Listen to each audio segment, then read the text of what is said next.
Please pray with me. May the words of my mouth and the meditations of all our hearts be acceptable in your sight, O God, for you are our strength and our Redeemer. Amen. Thornton Wilder's Our Town is quite possibly my favorite play. It tells the story of a simple small town in rural New Hampshire at the beginning of the 20th century. There are no grandiose or dramatic moments in the play, nothing that would keep a reader or an audience member on the edge of their seat. It's simply a slice of life in an ordinary place with average people.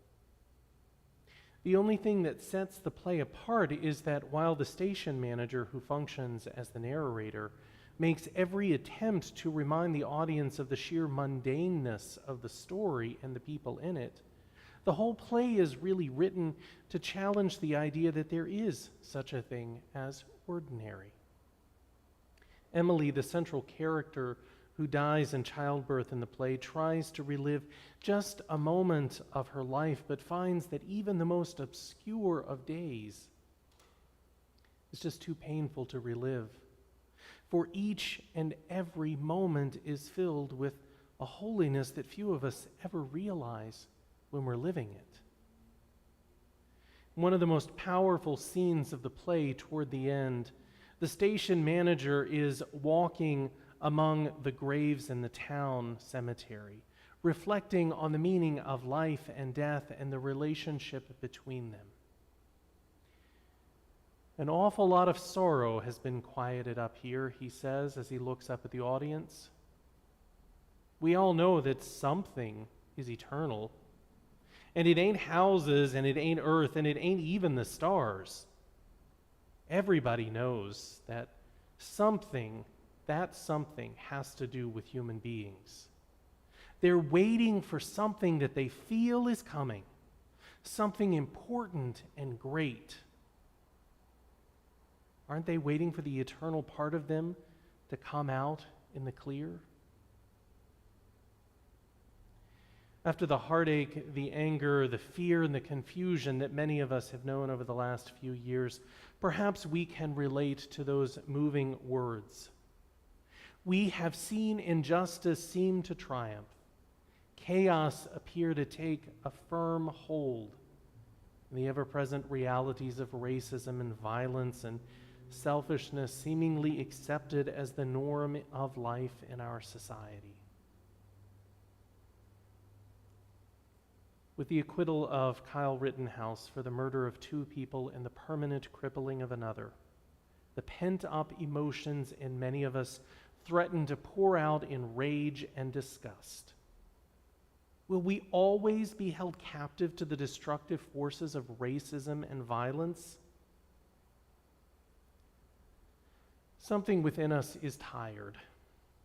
We've struggled on through centuries of work in civil and human rights in our society, only to see much of the precious and painful progress overturned by the encroaching threat of white supremacy and willful, arrogant ignorance. With every step back, every defeat of justice and truth, we cry out, "How long, O God? How long?" Yet there is something within us that knows that we cannot and must not give up the struggle. We know that there has to be more to this life, more to our future as a people and a planet than the seemingly insurmountable forces of injustice and heartache. There is a part of us that clings to the words of Dr. Martin Luther King Jr. The arc of the moral universe is long, but it bends toward justice. Sometimes we feel the agonizingly long length of that arc in our very soul. Daniel felt that pain acutely, as did those to whom he addressed the words we heard earlier. Written to give encouragement to those suffering under an unjust imperial regime, The words of Daniel's prophecy speak truth in the face of a culture of lies and suffering.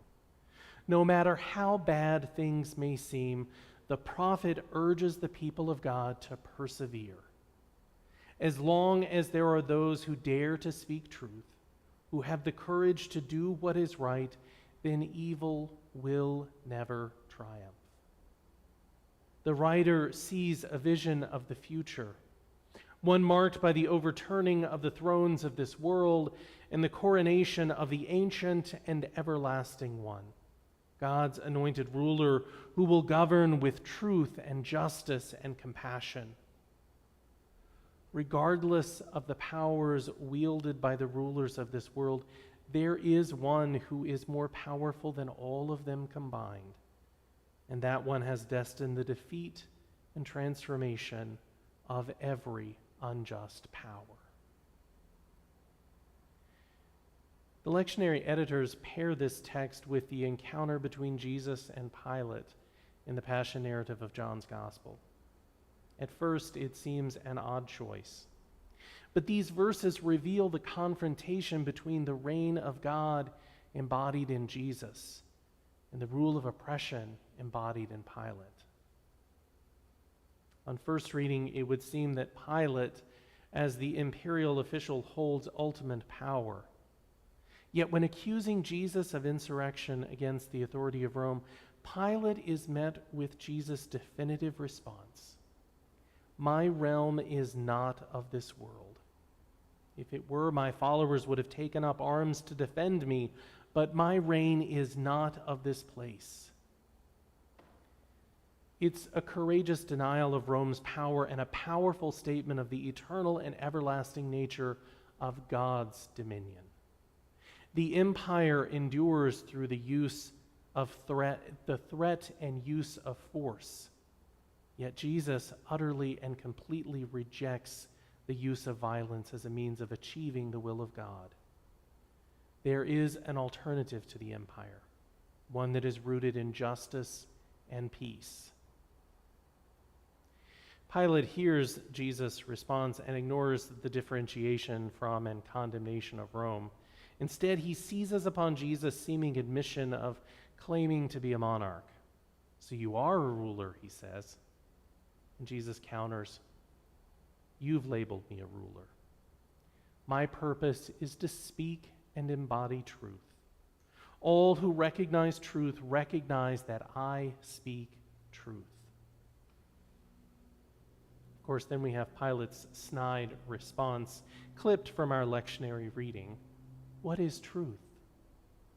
In the eyes of the empire, truth is whatever is spoken by those who hold power. Jesus counters, of course, that there is a deeper, lasting truth that stands above and in judgment of the powers of this world, including the very empire of Rome itself. That truth, when spoken, is undeniable. Pilate wants Jesus to submit to conform to the ways of the empire, but Jesus refuses to do so. Instead, Jesus proclaims that there is a power above and beyond the reach of even Rome itself. That power gave birth to the world and undergirds every moment of every day. It can neither be controlled nor destroyed. It simply is. And that, of course, is the ultimate defeat of Pilate, Rome, and every unjust power in this world. The forces of this world are vulnerable. They depend upon intimidation and violence to survive, and there will always be someone or something more powerful on the horizon. No matter the control claimed by the leaders of this world, no matter the lies presented as truth, the one who created the world and is the very embodiment of truth itself will always stand in judgment of injustice and lies. They will never triumph, not in the end. That's the truth the writer of Revelation spoke in those beautiful words of greeting that we heard read today. Grace to you and peace from the one who was, the one who is, and the one who is to come. from Jesus Christ, the faithful witness, the firstborn from the dead, and the ruler of all the rulers of the earth. This one crucified and risen, the Lamb that was slain who has conquered, is the only one worthy to wield power and authority and dominion over the world. The risen one is worthy because the risen one embodies truth and justice and rules not by force, but through love. Scholars Ron Allen and Clark Williamson write, Jesus' kingdom is from God, not from the world. But it is very much of and in the world, and its aim is to bring about a world different from the world that we know. That world of rule by might, by armies, by oppression and exploitation. It is a rule characterized instead by a mutual abiding in love. It is not from this world, but it would transform this world. The powers that be of this world seem to be in control at the moment. The lies and the injustice seem to be never ending, but they wield authority only for a moment, and only in the hearts and lives of those who give them their allegiance. There has always been and will always be a truth that cannot be denied and a power that cannot be overcome. We know that as surely as we know the heartache of the moment. And we live in hope of its eventual establishment over all the earth. When we come to this table, this simple meal of bread and wine, we proclaim our steadfast and unyielding hope in the one who through love overcame all the powers of this world, even death itself. We testify to our deepest conviction that there is a truth that can never be denied and a power that can never be defeated.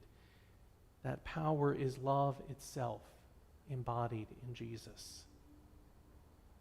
We celebrate the promise that every lie and every injustice can and will be transformed just as this bread and wine are transformed for us. They become the holy presence of God just as the dominions of this world can and will become the dominions of our God and of the risen and ascended Christ. Amen.